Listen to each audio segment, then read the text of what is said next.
Quiero disculparme porque yo también voy a hablar francés, puesto que no puedo hablar bien español y no quiero que nadie sufra por mi mal español.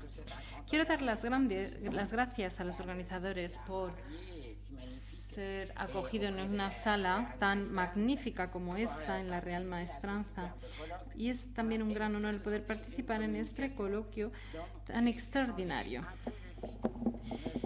Aquí, en esta intervención, he cambiado un poco el título para no hacer la equivalencia de lo que Matteo Ferrari acaba de hacer de manera tan brillante. De modo que no voy a hablar únicamente de las ciudades, sino de las relaciones entre las ciudades y los señoríos, puesto que quizá sea ahí, en esas relaciones entre la ciudad y los señoríos, donde se organice y se transforme y se forje parte de los marcadores de las identidades complejas de las noblezas activas en la Italia medieval.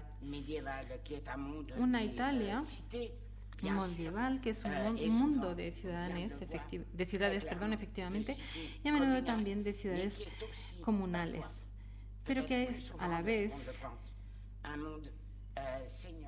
a menudo es también un mundo señorial e incluso real.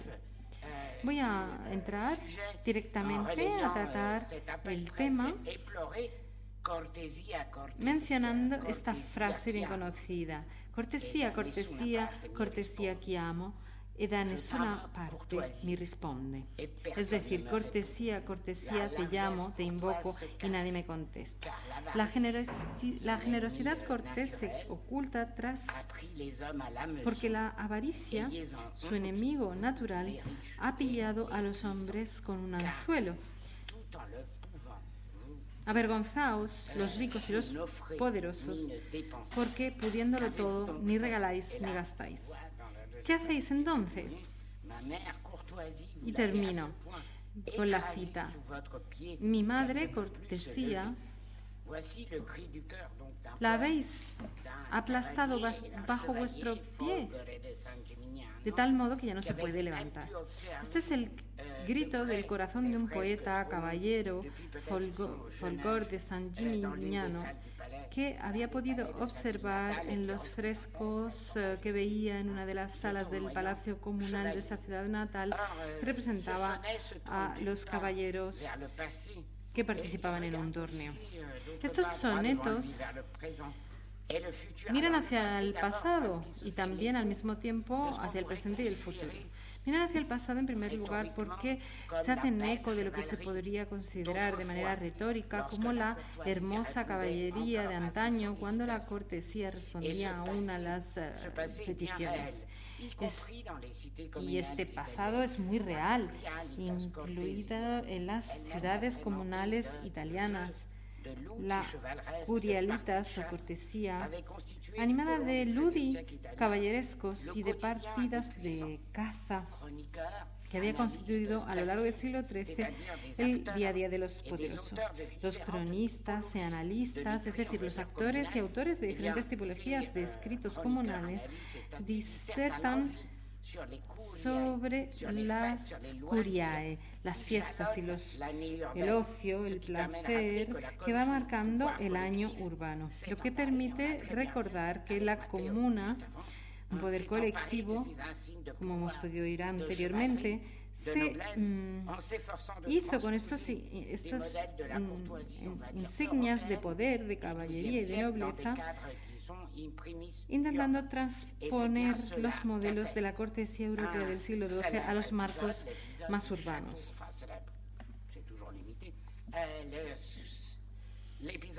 Esto es lo que vemos en el célebre episodio del Castillo de Amor que se celebró en Treviso de 1214. Una historia casi fantástica que vincula modelos literarios con matices arturianos y de origen, digamos, extraurbano y al mismo tiempo europeo, con las figuras de las escrituras de la cortesía, con representaciones topográficas y ceremoniales y la toma del castillo soñado, al mismo tiempo con autores fundamentalmente citadinos. Se trata de una obra casi oficial para la comuna de Padua, donde su autor Rolandino vive y trabaja. Y según cuenta Rolandino, es Pentecostés. En Pentecostés, el podestá de Treviso organiza una corte de alegría y de placer a la que invita a numerosos milites y pedites de Padua, con los que hay que contar a 12 de las más bellas y nobles damas de la ciudad. Esta corte o juego se estructura en torno a un castillo lúdico que estas damas, con la ayuda de sus damas de honor y de sus sirvientes, deben defender sin ninguna ayuda masculina. Este castillo, decorado por ellas, debe ser captado, tomado con los medios con los que cuentan: rosas, lilas, violetas, ámbar, alcanfor y cardamomo. Esta corte del amor atrae a numerosos venecianos que iniciaron el viaje a Treviso propter honorem curiae excidendum y que combaten allí en torno al Vendôme de San Marco. En esa descripción de Rolandino se encuentran todos los componentes de este ataque al castillo y de este ataque amoroso. Nos creeríamos, y es el objetivo de los organizadores, en el corazón de una novela salida de las canciones de gesta y de otras referencias de los trovadores al alba del 280. Todo parece perfecto este domingo del 18 de mayo de 1214. Este ambiente caballeresco y cortés marca la atmósfera, el ambiente. Pero cito, a veces los buenos inicios engendran muchos males. En el corazón de este ambiente festivo, un ciudadano de Padua rompe uno de los pendones de San Marco y la corte del amor se convierte en un combate endiablado. Nos encontramos ante una guerra y una guerra capital entre dos ciudades, y podríamos decir que hay un cambio entre esa generosidad individual y cortés y un odio violento y colectivo que se reconoce en el perfil típico de una caballería comunal que insufla de manera continua el calor y el frío en la ciudad y entra en cada una de las ciudades. Vayamos ahora de Padua a Verona, aún manteniéndonos en la primera mitad del siglo XIII. Teresius de Cereta describe con gran fineza otro ejemplo de este binomio de curiae civices y de lude caballeresco. En 1242, el podestá comunal Enrico Edilla organizó una gran corte de milites y de damas de toda condición en el palacio de la comuna de Verona.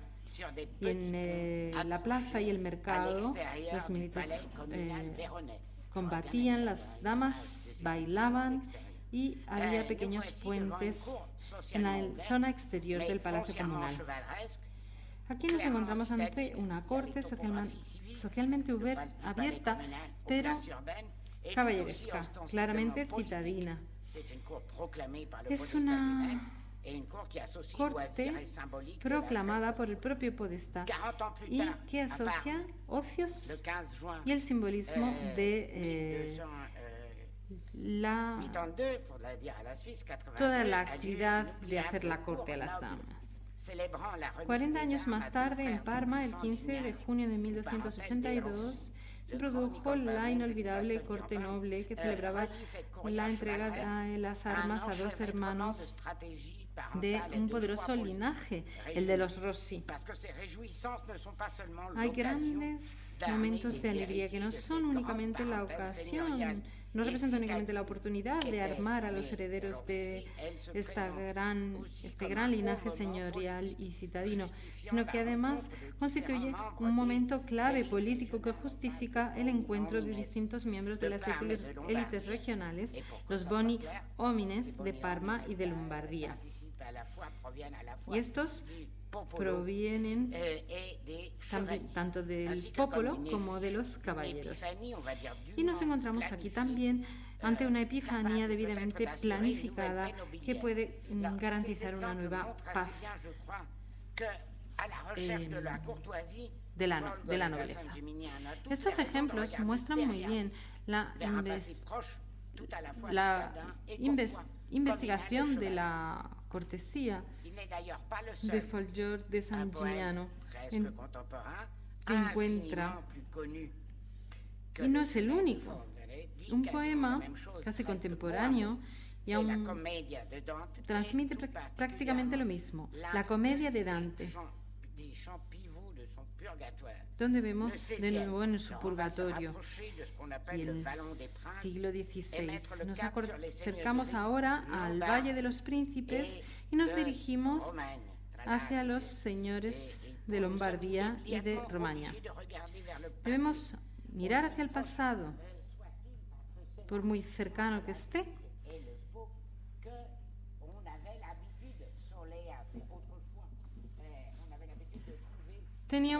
estábamos acostumbrados a encontrar los valores y la cortesía.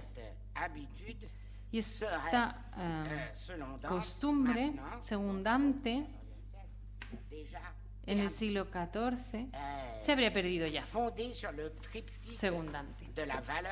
Andándonos en el tríptico del valor, la cortesía y el amor, aquí tenemos el universo de la nobleza ideal. Este imaginario completamente aristocrático irriga los cantos del purgatorio.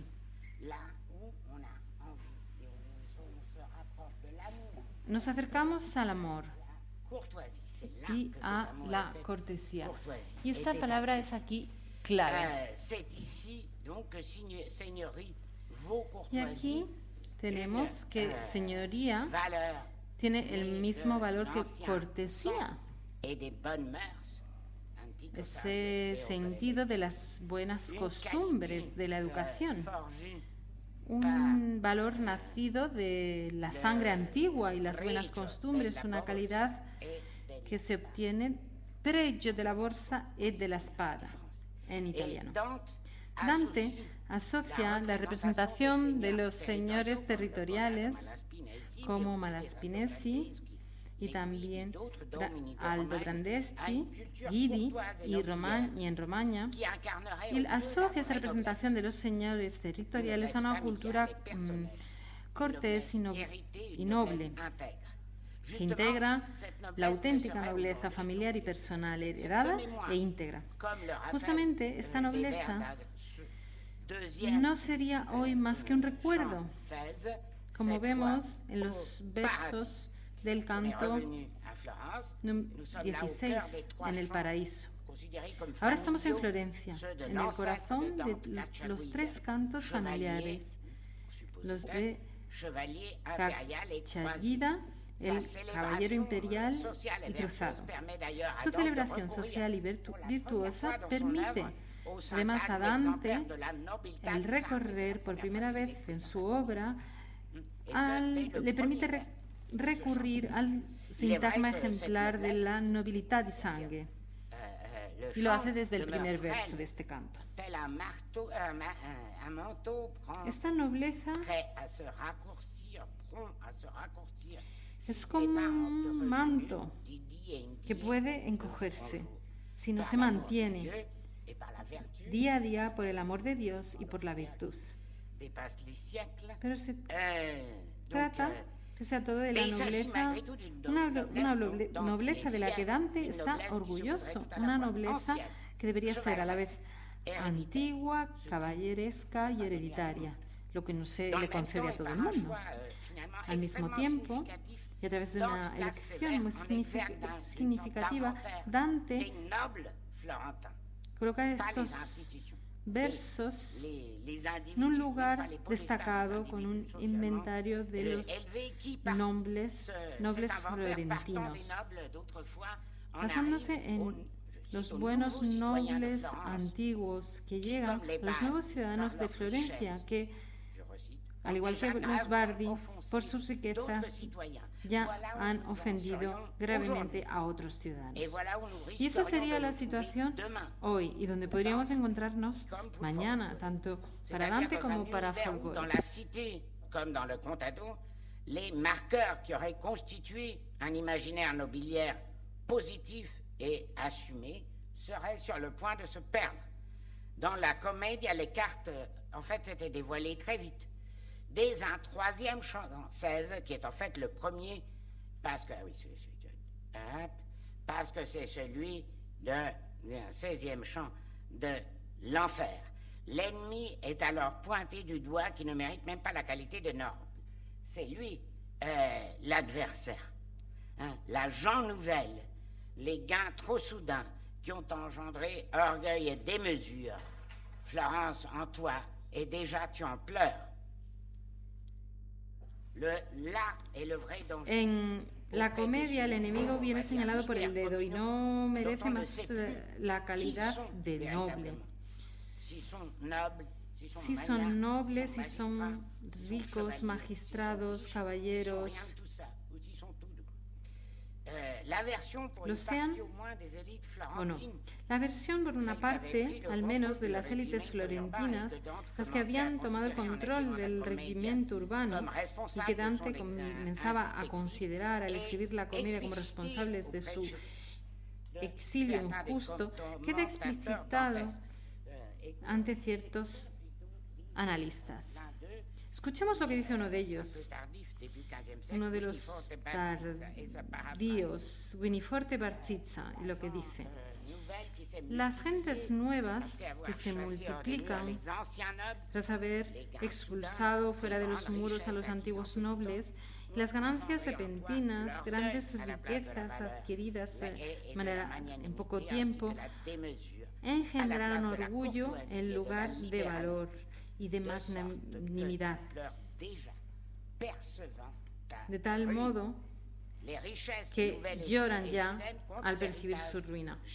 Las riquezas nuevas y repentinas frente a la herencia genealógica y de la élite, el orgullo frente al valor, la desmesura en lugar de la cortesía. Estamos hablando de nobles o popolani grassi, magnates. Para ellos son los nuevos poderosos, que se enfrenta a la ideal de la nobleza en sí. Frente a eso tenemos la antigua nobleza idealizada. Las nuevas élites comunales se enfrentan a ellas. Y Folgore, Dante y otros poetas, predicadores y cronistas desde el principio del siglo XIV dan voz a una preocupación sorda y compartida. Una crisis de angustia que parece expandirse y afectar a todos los grupos de ciudadanos y a sus gobiernos comunales.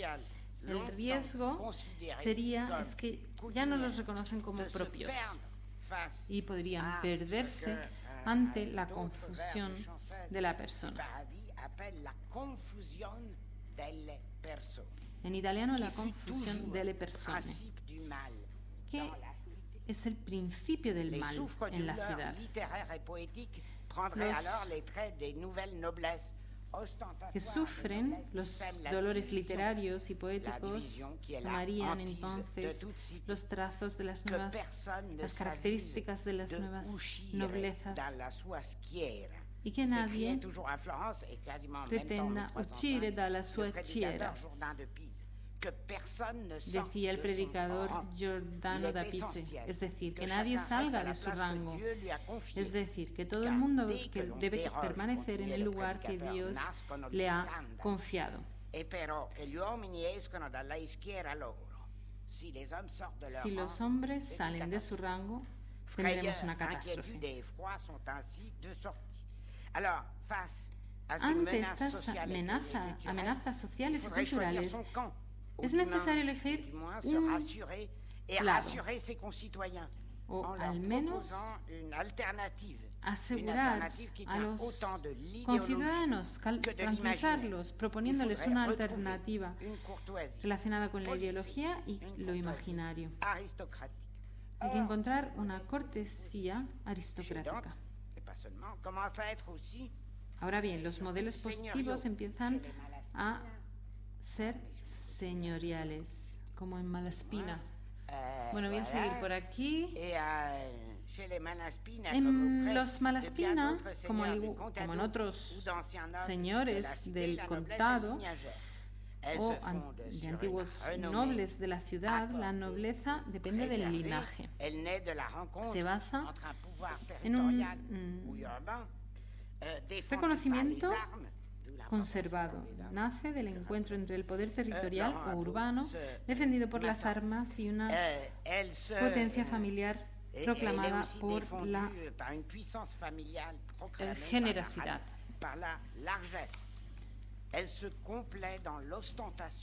Se complace en la ostentación, en las pretensiones engendradas por l'antico sangue e l'opereggiare. Una combinación que recuerda la importancia de la unión funcional entre la herencia y la virtud. Es decir, se sumerge en un universo casi legendario y muy cortés. La asociación entre el señorío, la nobleza y la cortesía parecen, por tanto, simbiótica. En las ciudades también vemos estas ciudades señoriales y estos señores que son heráldicos, y esto aparece en el texto de Dante, una escala blanca y un águila negra. El blasón de Scaliger, que los señores de Verona se convierten en mecenas y protectores de Dante. No fueron los primeros, porque antes de ellos estuvieron también los señores y las cortes de Lunigiana, como los Malaspina. Podemos pensar que la posición de Folgore y de Dante es consensuada y que pretende proponer modelos de conducta y marcadores identitarios compartidos, anclados en una cortesía basada en el imaginario señorial. Para encontrar una auténtica nobleza, o al menos una nobleza ideal, las élites citadinas y comunales deberían mirar hacia los señores de la corte, activos tanto en las ciudades como en los contados. Debemos pensar que a partir del siglo XIII y en el Castello de Amore de Treviso, debemos pensar en los trovadores de Provenza italianos, como Sordello da Agorto, al servicio de los marqueses, de los condes y de los señores, como del Carreto o da Romano. Y también podemos hablar de los señores trovadores como Alberto Malaspina o Uberto di Andrade. Los arquetipos literarios, que a menudo provienen del patrimonio de las canciones de gesta y de la materia de Bretaña, magnifican la iconografía señorial, a partir del ejemplo precoz del Castel Rodengo. Tenemos también los ejemplos en alemán, magnífico. Schloss Rodenegg, con estas historias de Iván. Y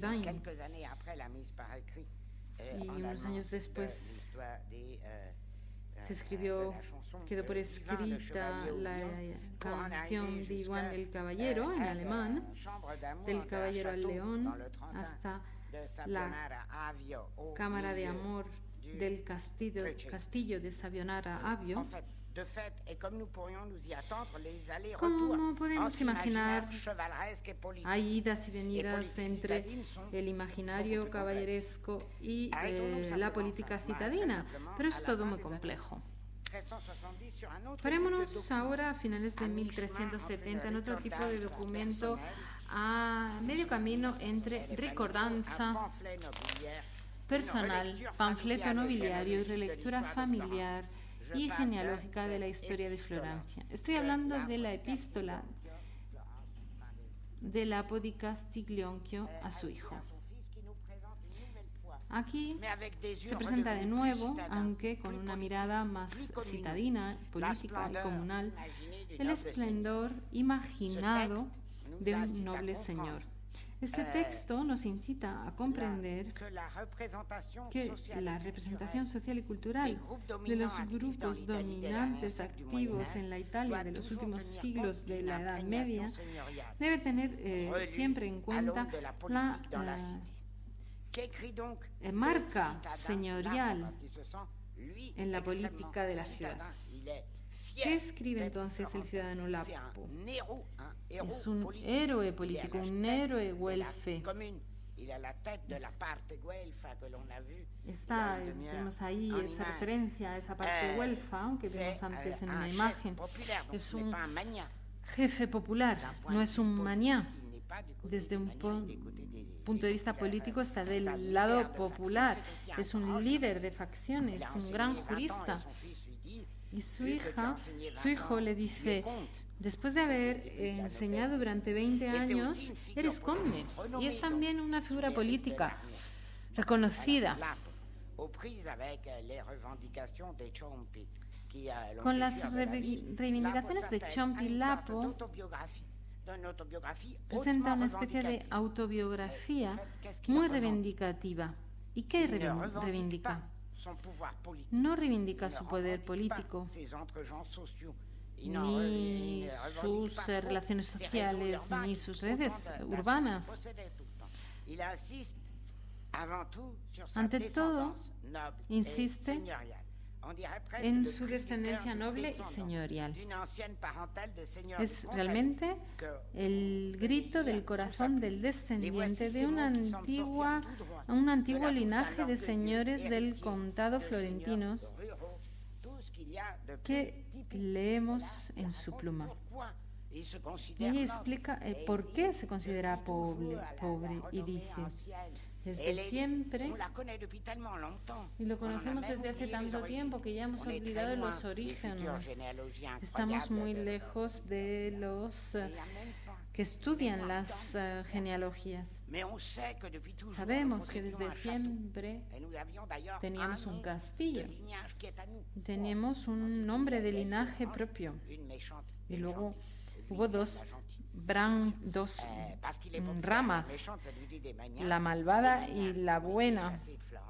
Los malvados fueron expulsados de Florencia, eran gente mala, realmente peligrosa. Él era de la rama buena.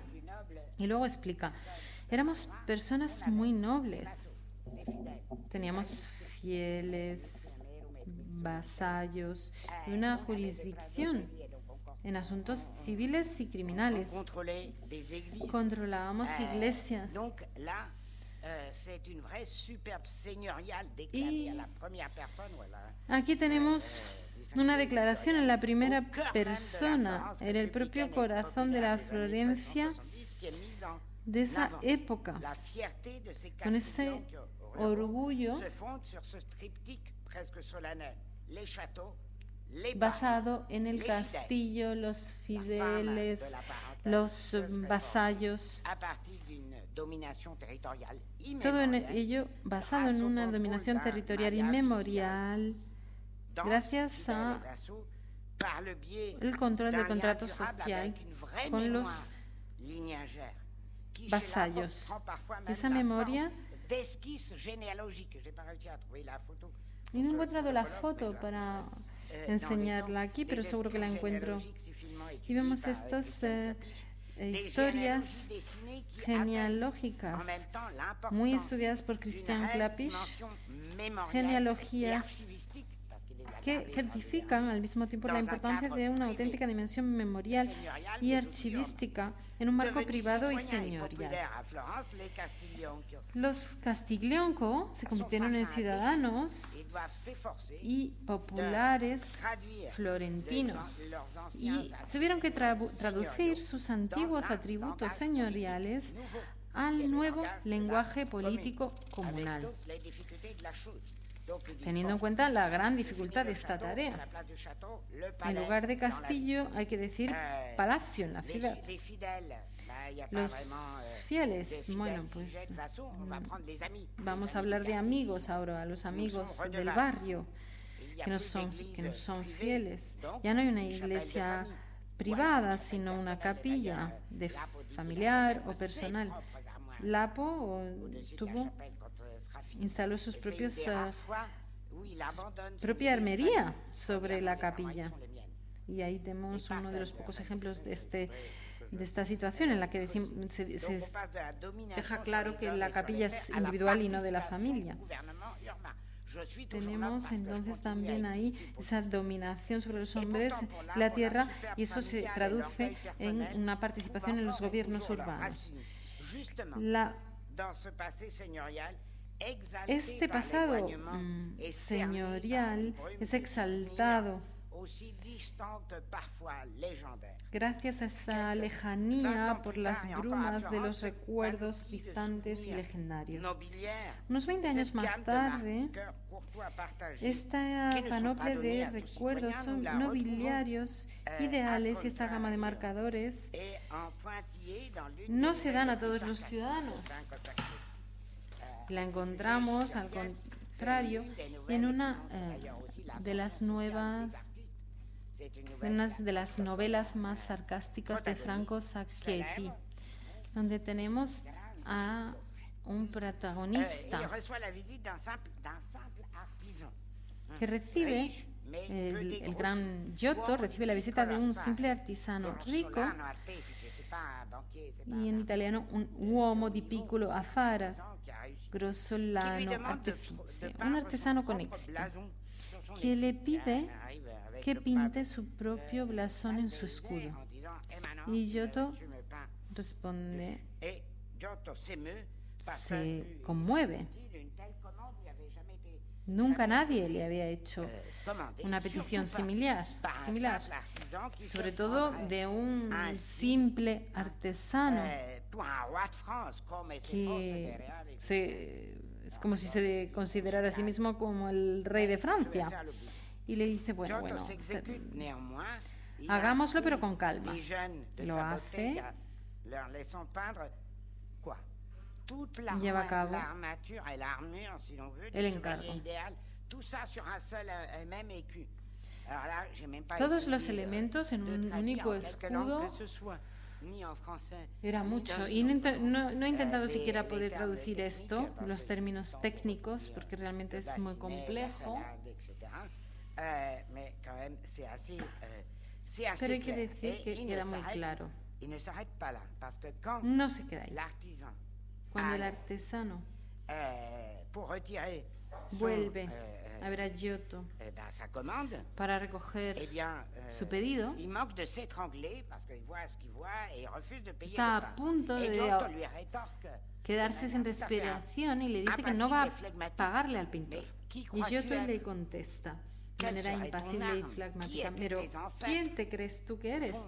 ¿Cuál sería tu arma? ¿Quiénes eran tus ancestros? ¿Cuál es tu blasón? Empieza siendo alguien en el mundo, y no te tomes por quien no eres, porque no eres un Bardi, ni eres un Dusan de Baviera.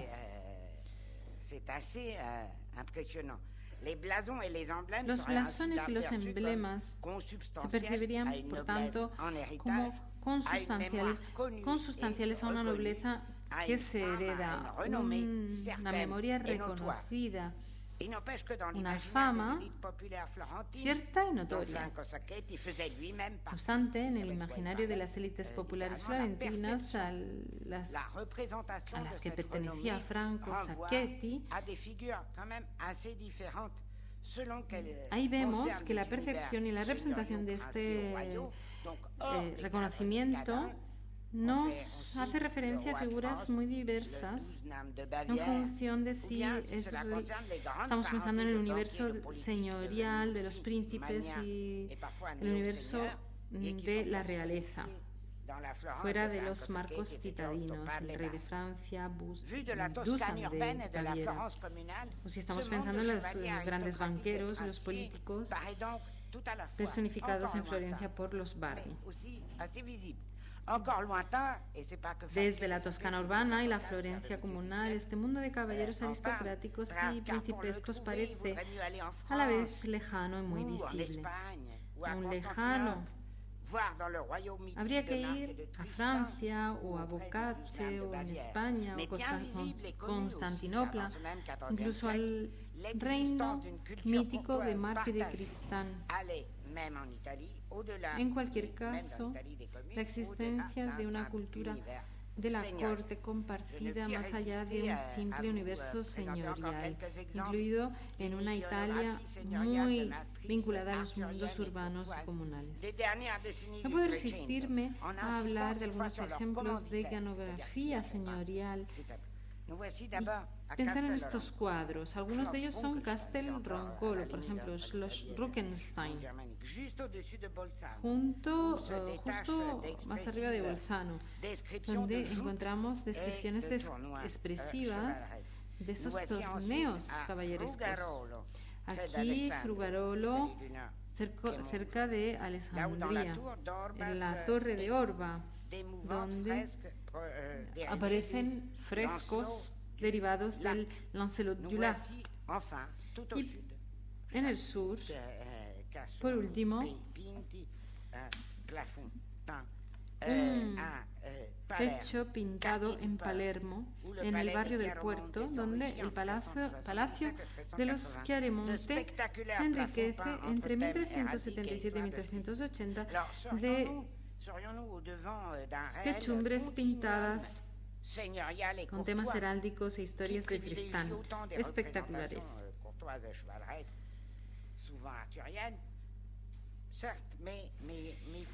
Sí, pero hay que ir más allá. ¿De qué señor hablamos ahí? El castillo de Rankenstein acababa de ser comprado por dos hermanos, los hermanos Winkler, grandes comerciantes de Bolzano. La torre de Frugarolo era desde hacía poco la propiedad de Andreino Trotti, un poderoso condottiere de Alejandría, funcionario de Visconti. El palacio de los Chiaramonte era la vivienda del Magnificus Dominus Manfredi III Chiaramonte, conde de Cacamo y de Modica, vicerrey de Sicilia. Más allá de la misma declinación iconográfica del amor de la corte, los orígenes de estos están muy marcados, con un castillo, una capilla y un palacio. Al mismo tiempo, el imaginario cortés y caballeresco parece realmente compartido por el conjunto de las élites italianas del medievo y renacentistas, ya sean urbanas o rurales señoriales o del medio urbano, como los Chiaramonte en Palermo, neoseñoriales de procedencia urbana, como los Bittler en Castelroncolo, los Trotti en Frugarolo, sin hablar, y además otros señores políticos comunales como los Dalla Scala en Verona, que han sido estudiadas por Jean-Baptiste Mendelssohn, por ejemplo. En el siglo XV encontramos estos mismos códigos en autorrepresentaciones principescas, ya se trate del ciclo del Castillo de la Manta, de Valerand, hijo ilegítimo del marqués de Salís, inspirado directamente en El Caballero Errante, escrito en francés por su padre, o también los frescos de Pisanello con el nuevo esplendor caballeresco que ilumina el corazón del Palacio Ducal de los Gonzaga en Mantua. Por otra parte, las élites ciudadanas, incluyendo a los magistrados comunales, como ya hemos visto hace poco con el señor Ferrari, recurren a modelos corteses, literarios, poéticos, iconográficos, y esto en las premisas del siglo XIII, como lo recordaba el ejemplo de Treviso del Castillo de Amor de 1214. En el corazón del Quattrocento, el encuentro entre los marcadores privilegiados por los nobles comunales y algunas características más amplias, más europeas de una nobleza principesca y cortés se respira en el aire. Hay una nueva nobilitate del Pogge, en el florentino Poggio Bracciolino. Es un ejemplo excelente, pero no es el único. En medio de este diálogo, Bracciolini presenta rápidamente las principales características de las noblezas del tiempo. Estas ya no son solamente ciudadanas y comunales, cubren toda la península itálica y se abren a toda Europa. Los Pogge están en el mismo lugar. Los que serían más destacados en esta nobleza, una es italiana y comunal, son los nobles florentinos, por supuesto, los Pogge, y de la parte europea, y es algo muy interesante porque son los nobles españoles. Por una parte, decimos que los florentinos definimos mejor la novela. En nuestro caso, los nobles tienen todo y son a la vez, pueden ser descendientes de antiguos linajes, participamos en la administración pública, somos políticos a través de los oficios, y otra parte se dedica al comercio y otra no hace nada, aparándose en su título nobiliario. Se dedican únicamente a la caza y a otras dedicaciones. Los nobles franceses o alemanes dicen cosas terribles, los llaman rústicos, y otros los llaman nobles. En ambos casos es muy negativo, porque esos nobles nunca vivieron en la ciudad. En España dicen, está la nobilitas, que es rural. El título de noble lo llevan también los descendientes de antiguos linajes a través de un rico patrimonio. Tenemos aquí el equivalente de Flandes, y aquellos que viven en el campo viven de ingresos rurales que los distinguen de todo el resto. Entre los españoles, lo que no aparece, como en Italia, la caballería real toma el primer lugar en los archivos nobiliarios. La Europa y la ciudad ya no se ignoran, quieren asociarse, aunque la ciudad acuda a las campañas. Este es un modelo clásico con la memoria más milenaria. Los Pogge asocian la sangre y los patrimonios, vuelven a dar una nueva vida entre Florencia y España a un imaginario nobiliario casi inmutable, como a cualquier otro noble heredero o poderoso señor, o mercaderes influyentes que pueden distinguirse del resto de la sociedad política por una vida inimitable, con fastos y las cuestiones de la caza. Es cierto que hay una serie de especificidades ciudadanas en Florencia, por ejemplo, que tienen un vínculo entre la nobleza y el comercio. Se puede ser comerciante y noble. O también hay que hacer política.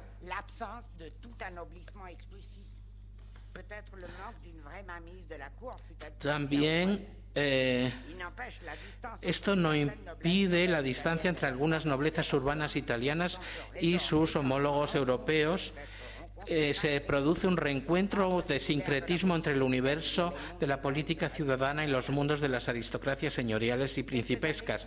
Algunos años más tarde,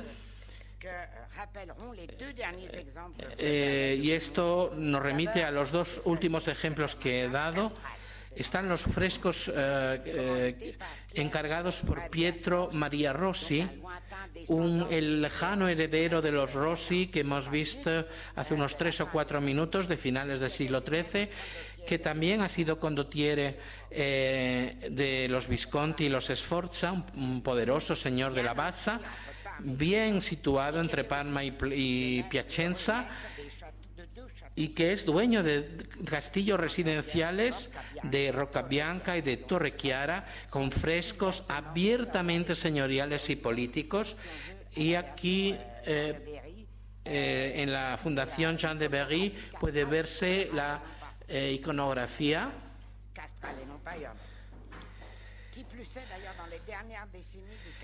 En las últimas décadas del siglo XV también tenemos la legitimidad y también la legitimación señorial, que pasan por una enorme cantidad de representaciones caballerescas y heráldicas, tanto escritas como pintadas. Y aquí llego a mi segundo ejemplo: los señores y condes de Chalon, en el valle de Aosta, al sur del Mont Blanc, empiezan a pedir hacia 1460 una crónica de linajes que exalte las proezas de su héroe, del prior Jacques, que pasa como el vencedor, mientras que el castillo de Isogne, algunas décadas más tarde, se considera como un miroir pour les enfants de Chalon, un espejo para los hijos de Chalon, que presenta un total de 50 armoriales y blasones que conforman una orgullosa y lujosa autocelebración genealógica del linaje y de sus triunfantes alianzas matrimoniales. Ahora bien, en la Italia de las ciudades, esta imagen de buen señor caballero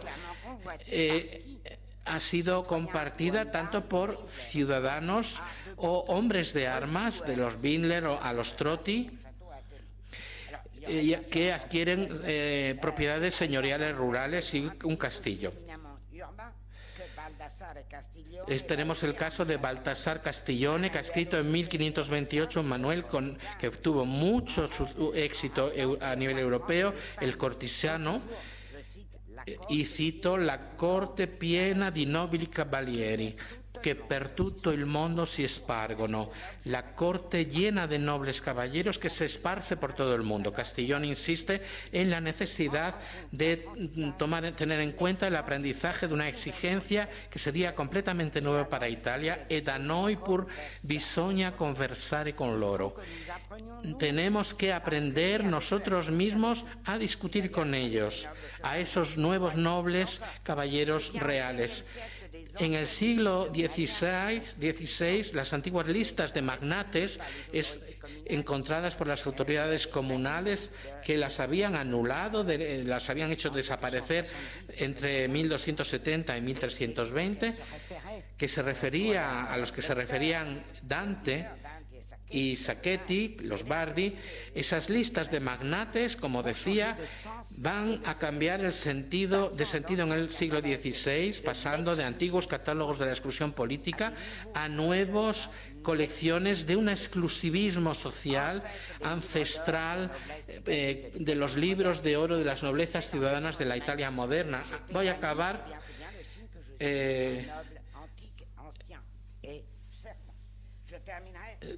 voy a terminar de este modo. El nuevo equilibrio que parece dibujarse a partir del crepúsculo del 400, entre un anclaje ciudadano y el deseo señorial europeo, nos lleva, sobre todo,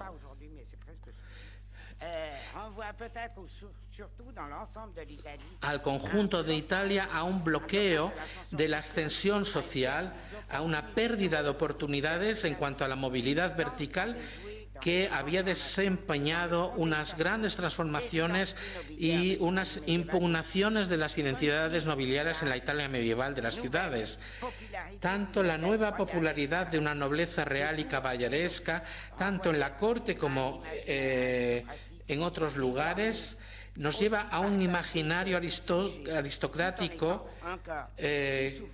compartido, pero también fijo y a menudo fuente de enormes conflictos. Muchas gracias.